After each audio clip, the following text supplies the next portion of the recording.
এটা একটা ফুলের বাগান কর্নিশের পাশে। রাতের বেলায় বসে স্বামী স্ত্রী গল্প করছি। বাগানের গাছ সবুজ পাতায় ভরা, আর যে ফুলটা ফুটে উঠেছে সেটা হচ্ছে গোলাপি কালার। দেখতে কিন্তু বেশ লাগছিল। গাছের গোড়া মজবুত না হলে, গাছটা যদি স্থিরভাবে দাঁড়াইতে না পারতো, কখনো ফুলটা ফুটতো না সেই গাছে। কিছু কিছু নারীরা অবশ্যই অর্থ সম্পদ, টাকা পয়সা ইত্যাদি ইত্যাদি কিছুই চায় না, শুধু চায় মজবুত একটা পুরুষ, যার মনটা হেভি হবে, যার মনের অনেক সৌন্দর্য আছে।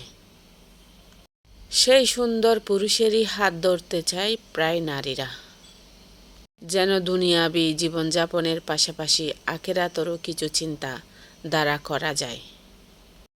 তবে নসিবে কি সবার কপালে ওই ধরনের সুন্দর পুরুষ জোটে? যাদের ভাগ্য ভালো, নসিব ভালো, তারা অবশ্যই পায়। আর যাদের ভাগ্য ভালো না, নসিব খারাপ, তাদের কপালে এই ধরনের সুন্দর পুরুষ জোটা তো মুশকিল। কোন পুরুষ সবচেয়ে সুন্দর? প্রশ্ন হচ্ছে সেটাই। যে পুরুষ নারীর সম্মান বুঝে, তার ভালোবাসাকে দুর্বলতা ভাবে না, সেই সুন্দর। যে নিজের পরিবারকে আগলে রাখে, মুখে না বললেও প্রতিদিন ভালোবাসায় ভরে দেয়, সেই সুন্দর। যে স্ত্রী পরিশ্রম দেখে কৃতজ্ঞ হয়, মায়ের পা ছুঁয়ে বলে দোয়া করো মা, সেই সুন্দর। যে নিজের ভুল স্বীকার করতে জানে, ক্ষমা চাইতেও দ্বিধা করে না, সেই সুন্দর। বাহ্যিক রূপ নয়, একজন পুরুষ তখনই সুন্দর হয় যখন সে দায়িত্বশীল, শান্ত ও মানবিক হয়। এটাই একজন সত্যিকারের পুরুষের সৌন্দর্য। পুরুষ শুধু শক্তির প্রতীক নয়, একজন ভালোবাসার মানুষ, একজন শান্তির আশ্রয়।